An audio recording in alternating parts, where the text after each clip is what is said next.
All right, we're doing joints today. And we're doing joints on Monday. But we'll have separate documents to upload, so we'll have another one on Monday to go over. Briefly want to talk about the discussion. There were a couple questions there. So it's probably going to be hard to find peer-reviewed research just on the structures in the joint. Feel free to just use what we've learned in class or your textbook for that information. But when you look at then common injuries or treatments, you should be able to find plenty of peer-reviewed research on that. And so the example that I have and that I give is called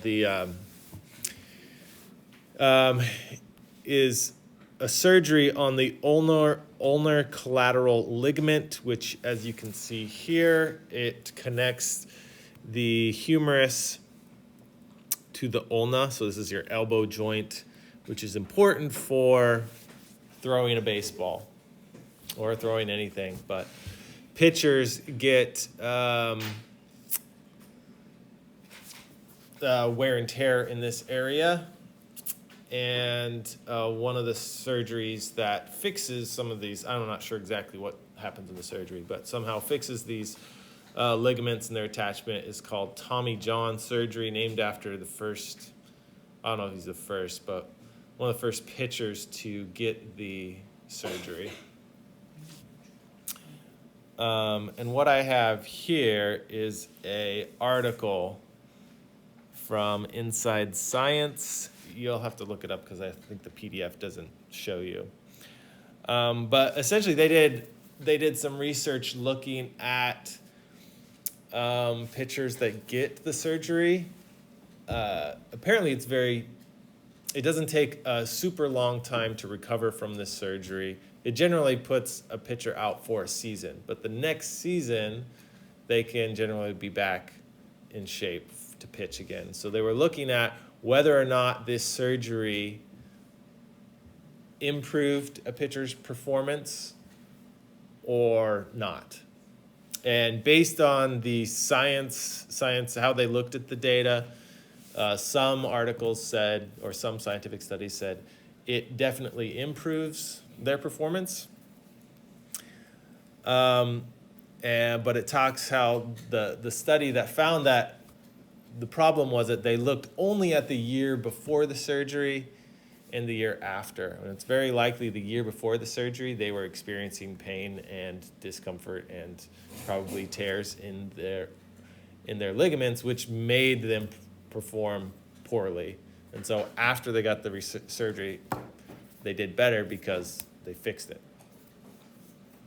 But most of the other studies showed that after the surgery, they actually had a decrease in performance. Many pitchers are still able to pitch, and this is in the major leagues, and do well, but their velocity, number of throws that they could make, things like how many runs were scored on them and things like that, generally decreased. So that's an example of, again, a joint or something about the joint. Talking about your elbow joint, a common injury, and the treatment for that. So you can't use that. You got to use something else. But if you are in a sport, then you could probably find something that relates to the sport that you're in. Look at common injuries for your sport, and generally those will be at joints where common injuries are found. Okay, any questions about the discussion?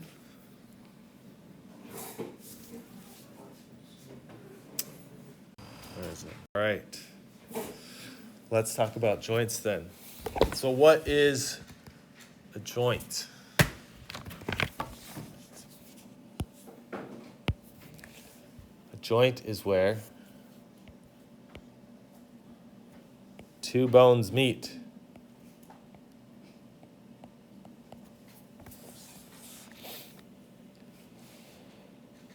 All right, and when two bones come together, there can be different variety of ways of how those bones connect in some way.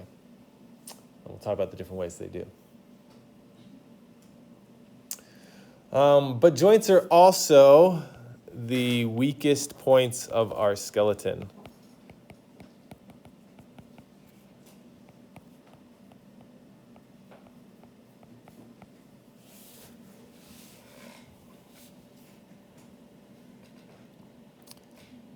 So that's why if we're going to experience injury, it's generally going to be at the joints. But that weakness also provides flexibility.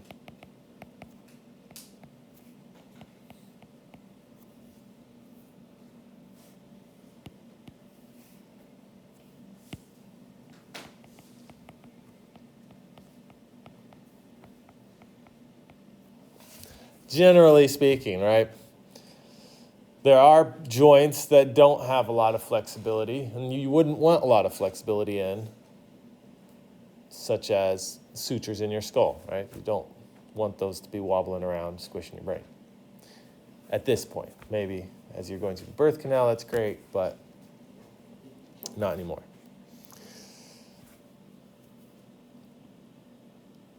Okay, what sort of structures, tissues, things do you find at a joint? And I'll open this up to you guys.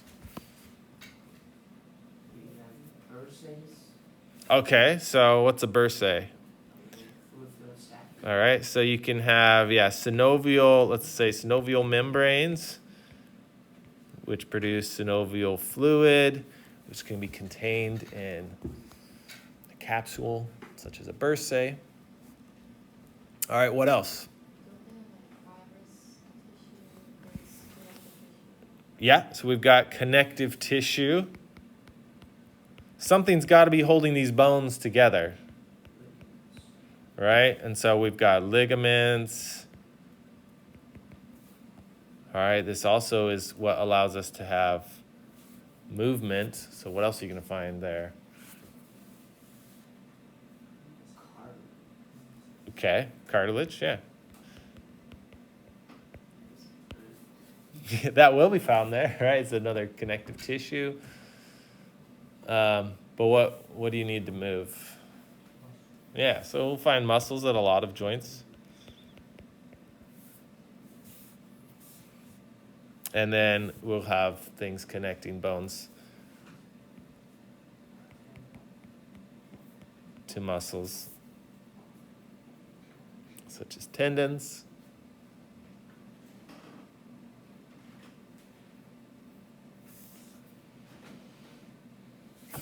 All right, what else? What else do you need for movement? Okay, yeah, so we'll find nervous tissue.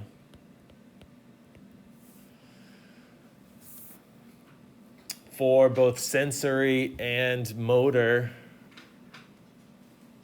systems. So if you want to move a joint, you're going to have things there, or you need to feel pain. It's going to be associated with tissue damage there. Okay, good. And joints will also, need some sort of blood supply, blood vessels going in and out to provide nutrients and energy and take away waste. All right, that's a good list. Not necessarily exhaustive, but those at a joint, it's a very complicated area. So you've got a lot of different tissues and structures involved in these areas.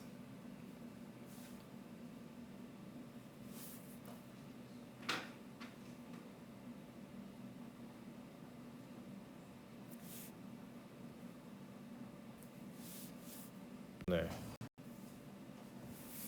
All right, we can classify joints in a few different ways. One way is structurally. So what is it made out of? What is at the joint? All right, so one type of joint is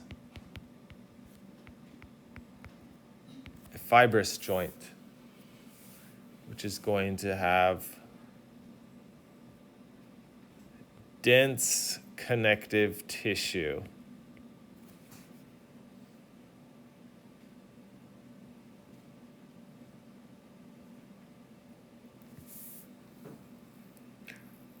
All right, what are our two types of dense connective tissue? Now we're going way back to tissues, right? Okay, regular and irregular, right? Regular is part of what structures? Regular, they all go in the same direction. Those are your tendons and ligaments, okay? Irregular is going to be capsules and sheaths.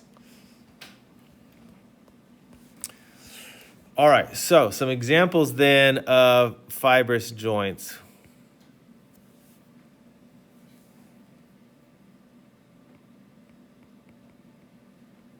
Sutures, right? So we look at the skull. In between those two bones, there is a small layer of dense connective tissue. There's also at the gomphosis joint. All right, what is that? Yeah, that's in your teeth. All right, specifically the ligament that holds your teeth is called the periodontal ligament.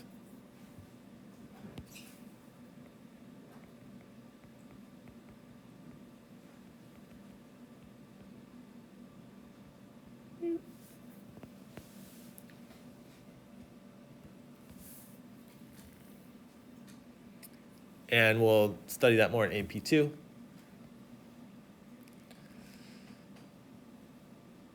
When we talk about the digestive system. But yeah, periodontal ligament then holds your tooth in place. All right, third type is called a syndesmosis. Now we've got a few S words that sound pretty similar, so you're gonna have to figure out how to differentiate these two. All right, so an example of a syndesmosis is the tibiofibular joint at the ankle. And so there is a ligament that ties those two bones together. It allows some movement, but not a lot. And so you can move those two bones. It has some flexibility, but it's still tied together pretty close. All right, so if we're going to do a third one of examples, we've got our skull sutures. The gomphosis is the tooth joint. And the syndesmosis is our tibiofibular joint.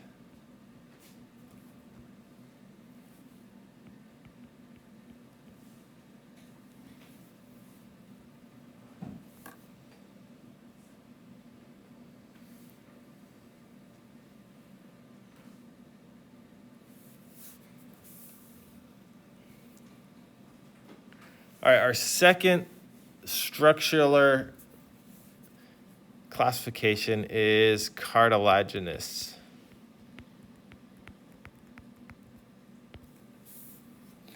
All right, so we have three types of cartilage.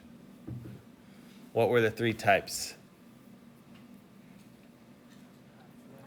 Hyaline, elastic, and fibrocartilage. Okay, good. All right, so cartilaginous joints can be either a symphysis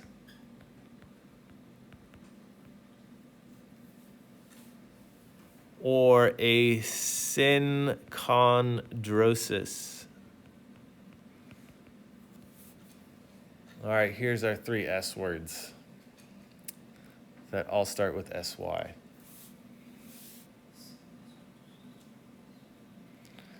All right, so example of a symphysis is the pubic symphysis.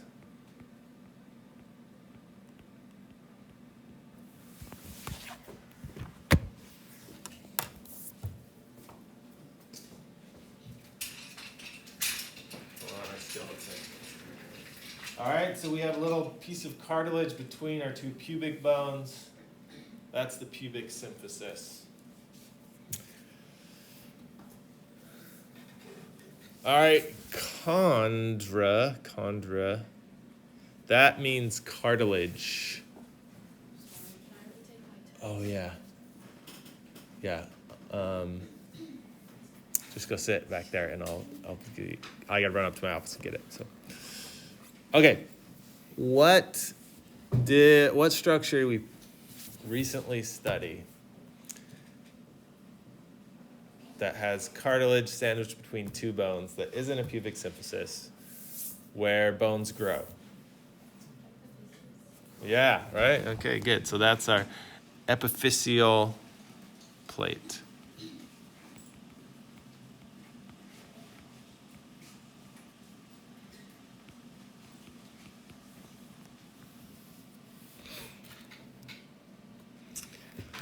Okay, and then the third type is synovial.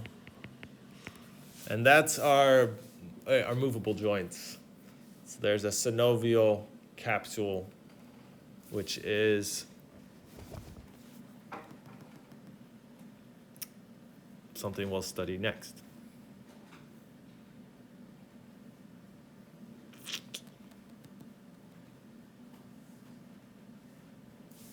Okay. Did you say movable joints or immovable? Movable. Okay. All right, so yeah, your shoulder, your elbow, your fingers, your knees, ankles, all those are synovial. And what's in them? What's going on? All right, we're gonna detail the synovial joint. All right, but what I'm gonna do, I'm gonna have to run up to my office just for a second.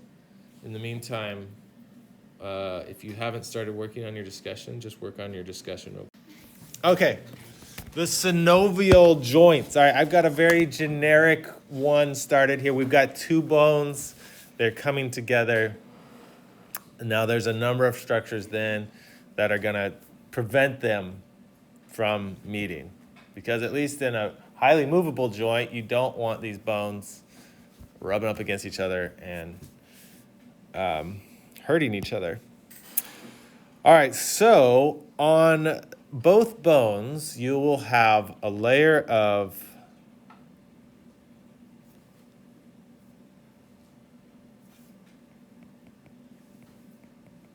hyaline cartilage.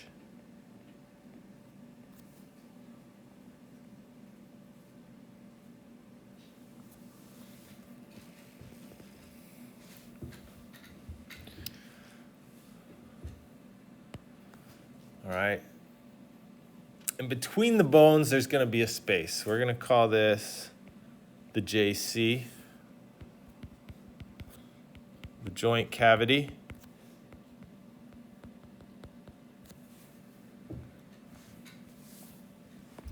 And we want to keep that space there. We don't want bones to touch, right? Hyaline cartilage is there just for compression, ease some of the tension between the bones and protect the bones and reduce friction between them, okay? All right, on then the place between the two bones in the joint capsule, you have what's called the articular capsule.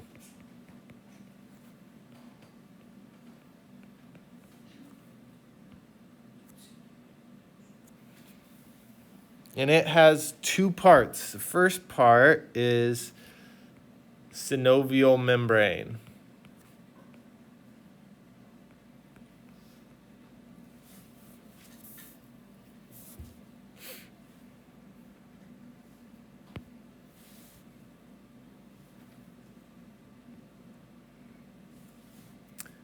All right, the second part is made of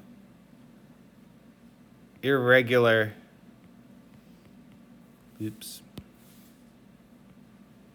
dense connective tissue. And so that's basically holding the whole thing together.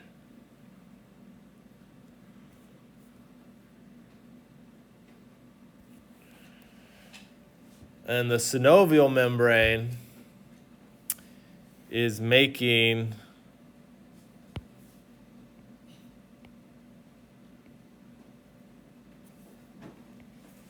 the synovial fluid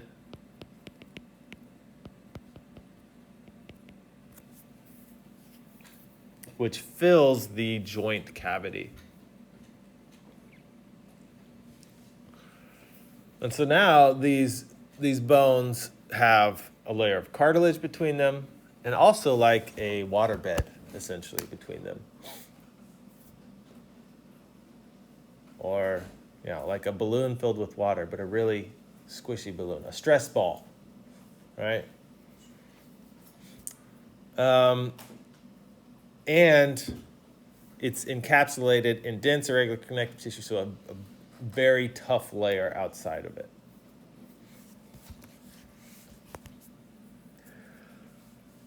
All right, what's in synovial fluid? All right, we've got, firstly, there's lots of water.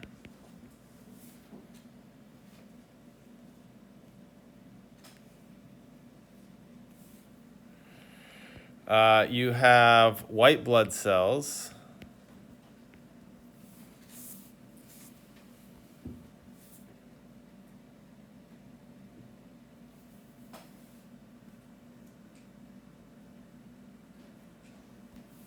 And then you have the nutrients needed for the joint. But there's no blood supply, right? So that's essentially, the nutrients will diffuse into the synovial fluid and the waste out. And so if there was a blood supply, you'd have more direct delivery of nutrients, but this is kept separate from your blood supply.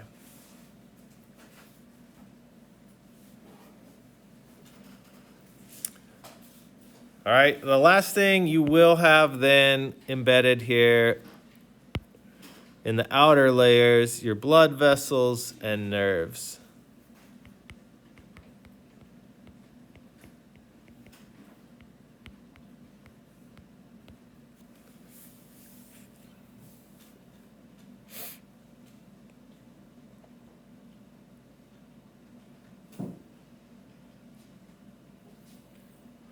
All right, so those are the basics of what you find at synovial joints.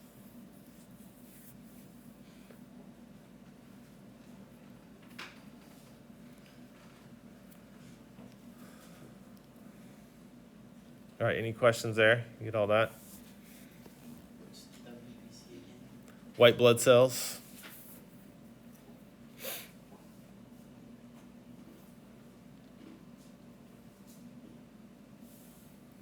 Or leukocytes. Same thing. All right, anything else? All right, we're gonna talk about now this video about when the accessory synovial joint structure. So not all synovial joints have these, but some of them do. All right, so some of them will have fatty pads. All right, so just collection of fat somewhere embedded in the joint to provide a little bit more cushion. There's my fatty pad.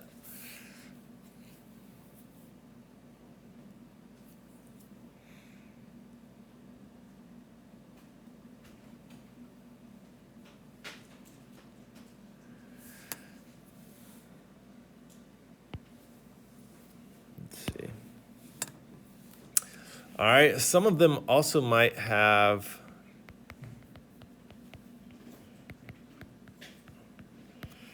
articular discs. Best example of this is the meniscus found in your knee. All right, so in addition to the hyaline cartilage that's between the bones in the knee joint, you also have these C-shaped fibrocartilage pads, which are called the meniscus.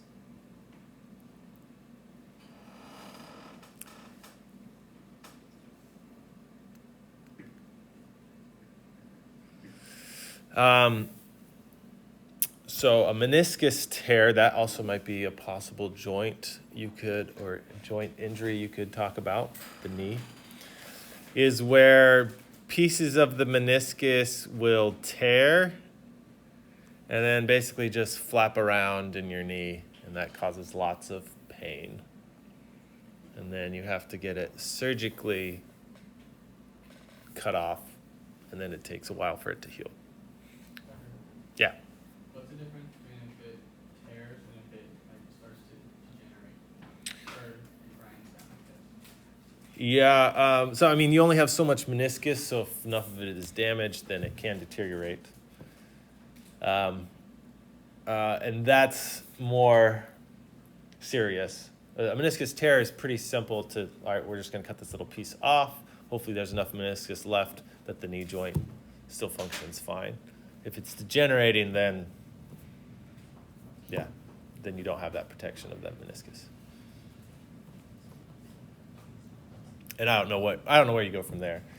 I don't know if they have artificial meniscus substances they can put in there. I know you can replace the whole knee, but that's really invasive. Okay, another type, a bursae, or bursa is one, bursae is multiple. And this is a synovial sac, just a little like a ball bearing. Okay, so it's an articular capsule. It's got synovial fluid inside.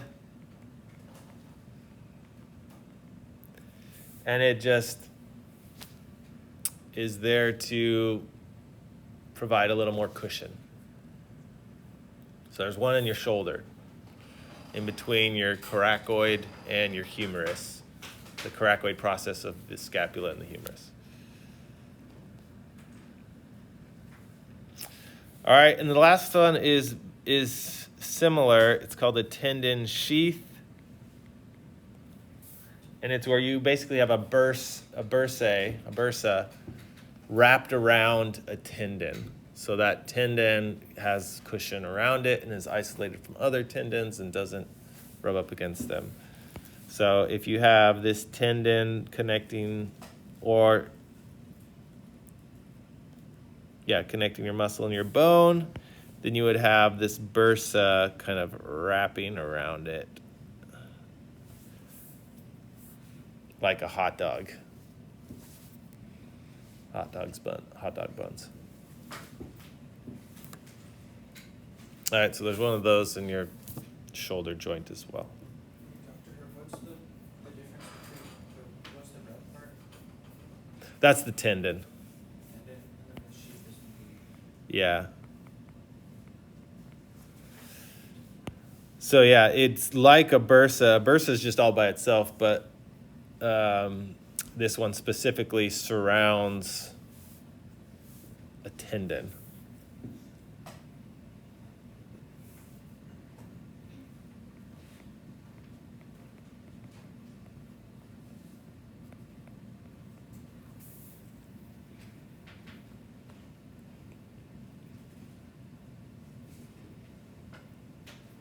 I thought that blue square was the tendon sheath. It is. A tendon sheath is a synovial capsule, so has synovial fluid in it, surrounding a tendon. Okay. Yeah.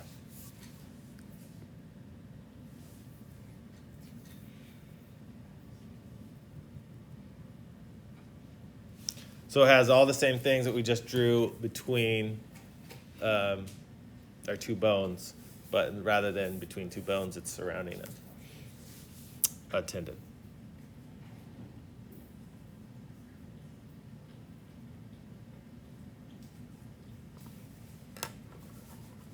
All right. Any questions there? Comments? All right. Who likes to pop their knuckles? Who can do that? Yeah. Let's watch. We've talked about.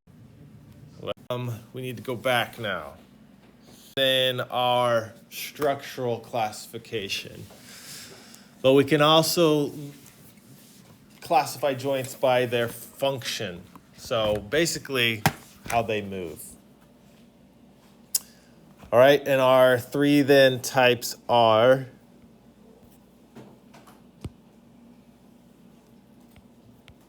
synarthrotic. So another S word, starts with SY, which means no movement.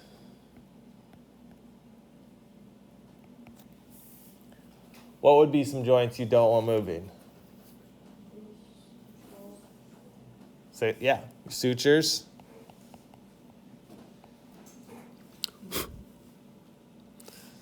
Also, your gomphosis.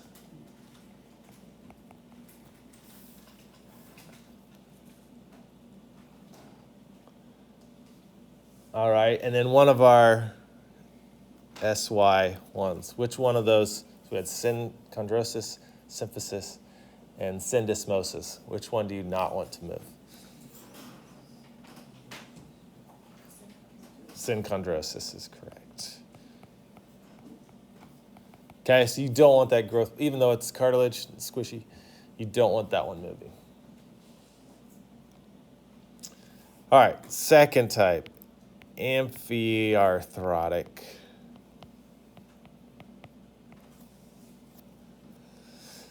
So some movement or little movement.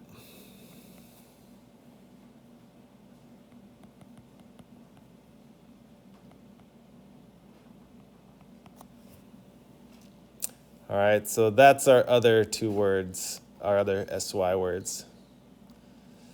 So the syndesmosis, again, that's your tibiofibular joint at the bottom here of your ankle. You can do a little rotation, you can move it a little bit, but it's not a freely moving joint. And the symphysis as well. There's some flexibility in your hips, especially during childbirth. Actually, the cascade of hormones causes joints, including the pubic symphysis, to soften and allow for more flexibility.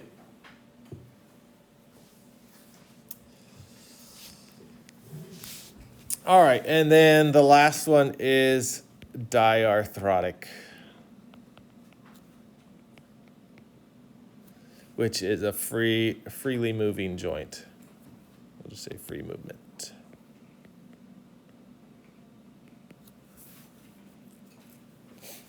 So all your synovial joints are freely moving. You want them to move around.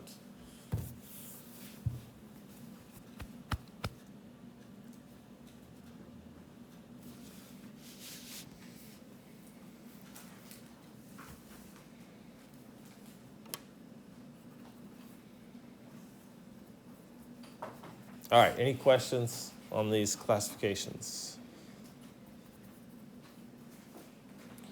That's it, right? Yeah, that's it.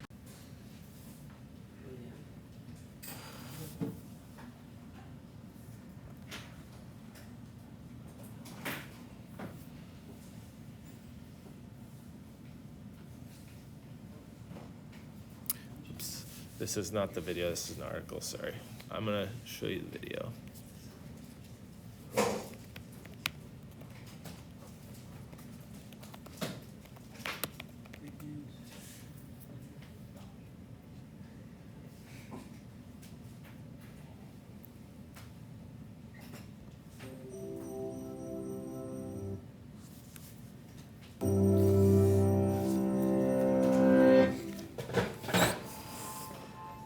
What's that sound? Depending on whom you ask, the crackle of popping joints is either the sound of sweet relief or the noxious tones of a stomach-turning addict. Really though, what's that sound? I mean, why does bending your joints in a certain way make them pop like that? Scientists have offered several explanations, including rapidly stretching ligaments and, in severe cases, actual bones grinding against each other. But the most common explanation for why your stretched out joints sound like bubbles popping is that, well, there are bubbles in there. The joints in your fingers are the easiest ones to crack, but many people also crack the joints between vertebrae in their neck and back, and even their hips, wrists, shoulders, and so on.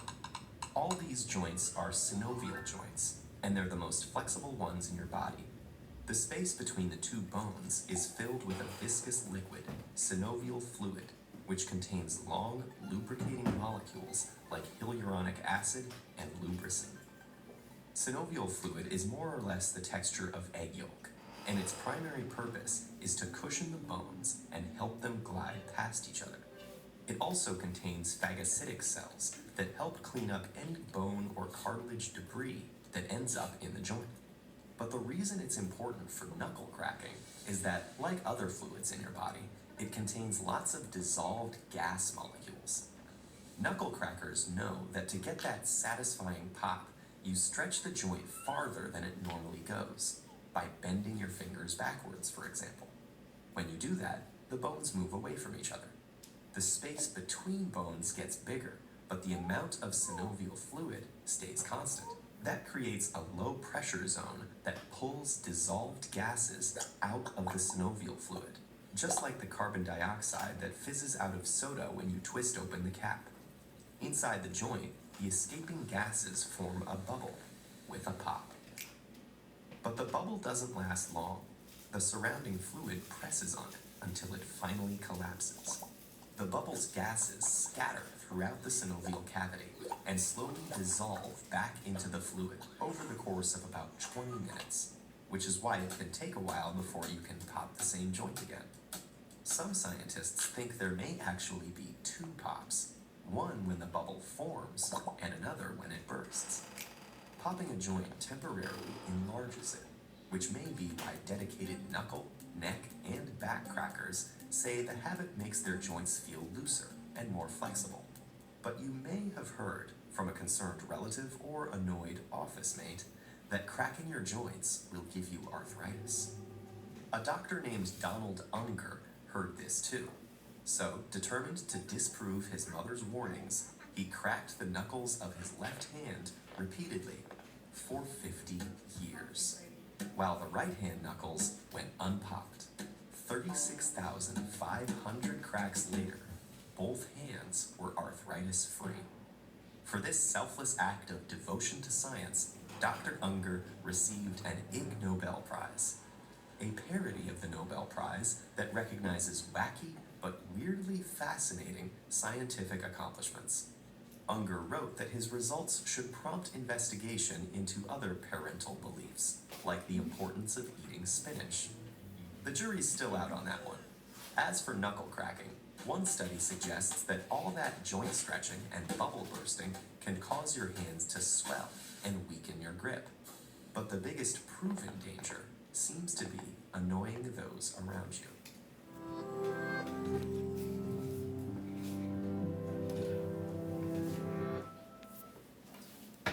There you go.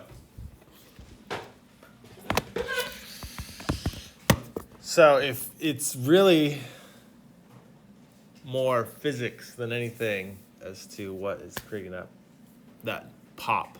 So you can talk to Dr. Knudsen if you want a little bit more lesson. Or, I mean, you can study some of this in chemistry, fluid dynamics and dissolving fluids into different pressures. But that's knuckle pop. All right. All right, well then the last thing to do, so this should take the rest of the time we have. I've got a number of joints that I've laid out for you to look up information on. You can look up using your book, or you might use a search engine called Google. What I want you to look up is what's the functional and structural classification of each of these joints. All right, some of them would be kind of easy because we already talked about it, right? So let's do the first one together. The pubic symphysis. Structurally, what is it made out of?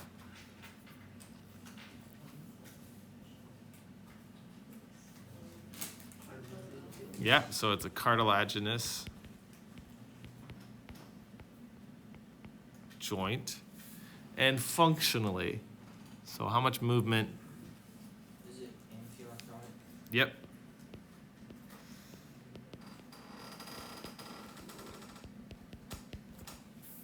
All right, so you can go through those. And then the next thing is,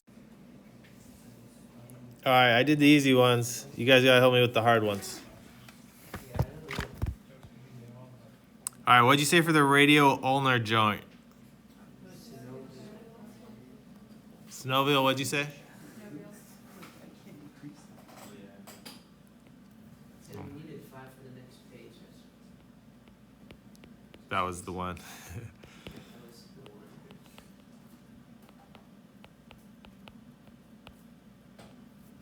All right, what about the L2, L3 facet joints? So, actually, it's not the ribs. I lied to you guys. They don't have ribs on the L2, L3. It's where the pre-zygote, where they come together, but on the spine, or on the,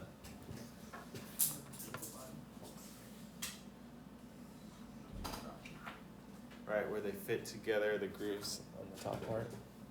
Did anyone look that up? I think it's cartilaginous.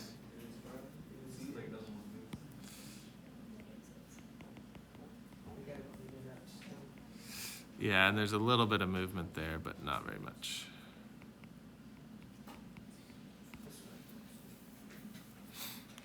All right, so then for the next page, we need to take all of these synovial joints.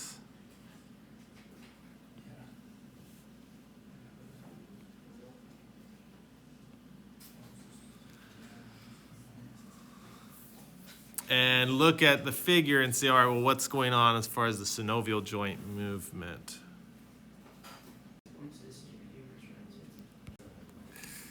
Elbow joint, acetabulocarpal joint. From that list, take all the synovial joints on that list and put them in here.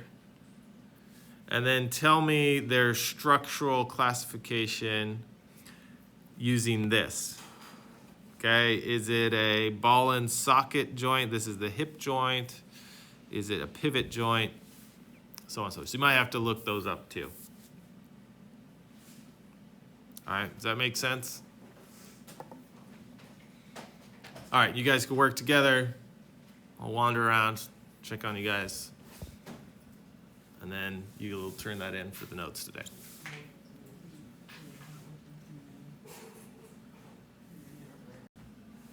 All right, so the radio-ulnar joint.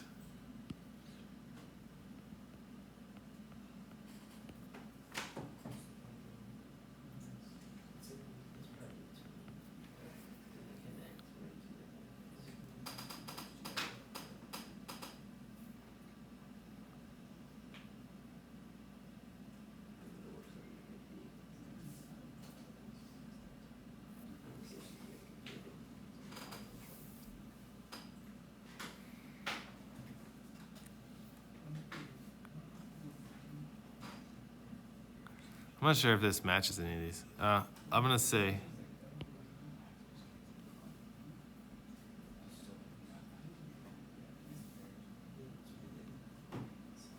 pivot.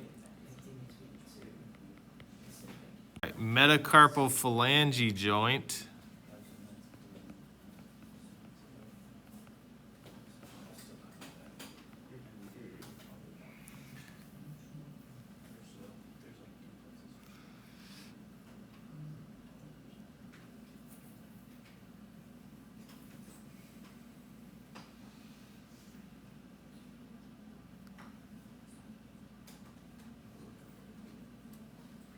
And carpal saddle joint.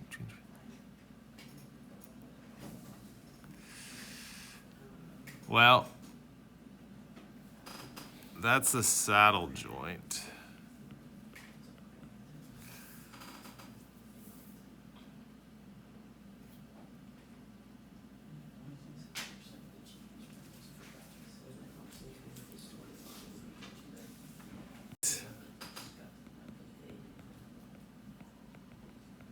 It gives you the hint right there. That's a hinge. Moral joint.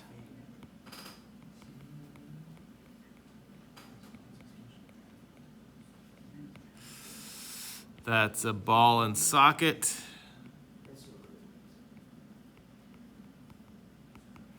And then the last one. It's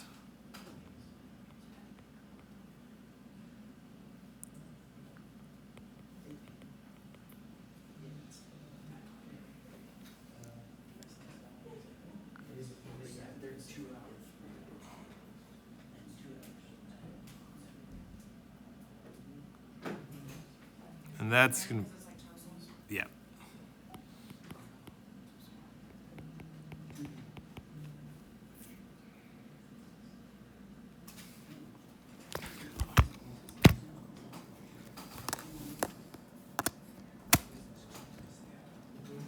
All right, so how then this we just did this, but yeah, this is how then synovial joints move, and they all can do different ways. The plane joints allow you to wave your hand this way and that way in your wrists, whereas the condyloid joint, so that's further down, allows you to do more movement.